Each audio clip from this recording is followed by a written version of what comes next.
বলি আল্লাহর মাজার যারা ভাঙছে এটি কি সুস্থ রাজনীতি হতে পারে?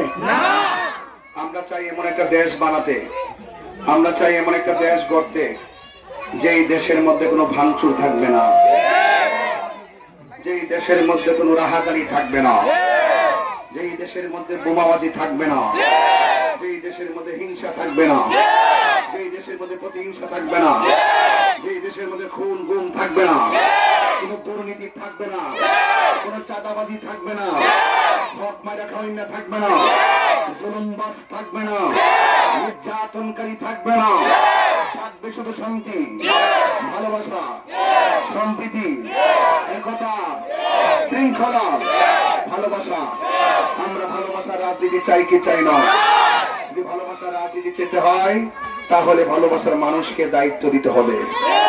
আমি আপনাদেরকে ভালোবাসি, তাতে কোনো সন্দেহ আছে? আমি জানি আপনারাও আমাকে ভালোবাসেন। আর যদি ভালো না বাসতেন, হঠাৎ করে নোটিশ দিয়েছি কয়েক ঘন্টা আগে, এইভাবে আপনারা দাঁড়ায় যেতেন না। আমি আপনাদের মায়া মমতায় অনেক দূর পায়ে হেঁটে ভিতরে ঢুকেছি। কেন ঢুকেছি তার একটা কারণ আছে। কারণ আমাকে যদি আল্লাহ পাক আপনাদের দোয়ার বরকতে কবুল করে, আমি যদি প্রতিনিধি হতে পারি, আমি যদি আপনাদের কষ্ট না দেখি, আমি যদি আপনাদের কষ্ট নিজের চোখে না দেখি, তাইলে হয়তোবা যদি আল্লাহ পাক আমাকে লিখে রাখেন, কোন এক সময় হয়তোবা আপনাদের পক্ষে কথা বলার মন মানসিকতা থাকবে না।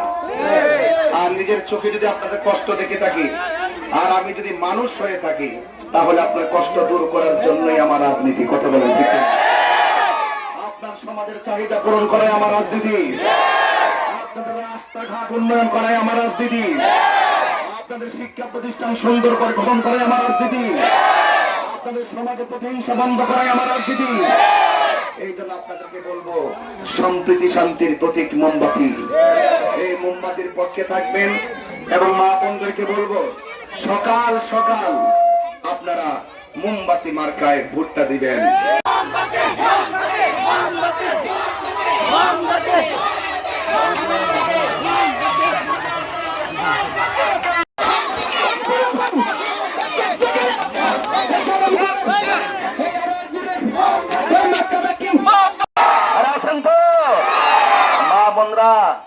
মা বোনরা আসনের মধ্যে বাত্তিরা লাগায় আমার লেগে দোয়া করবেন।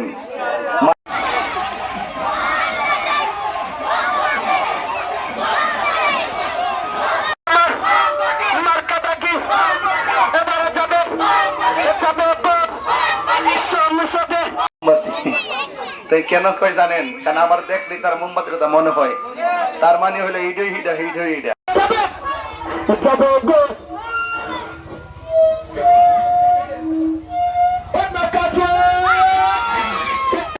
আপনাদেরকে আলোকিত করবো।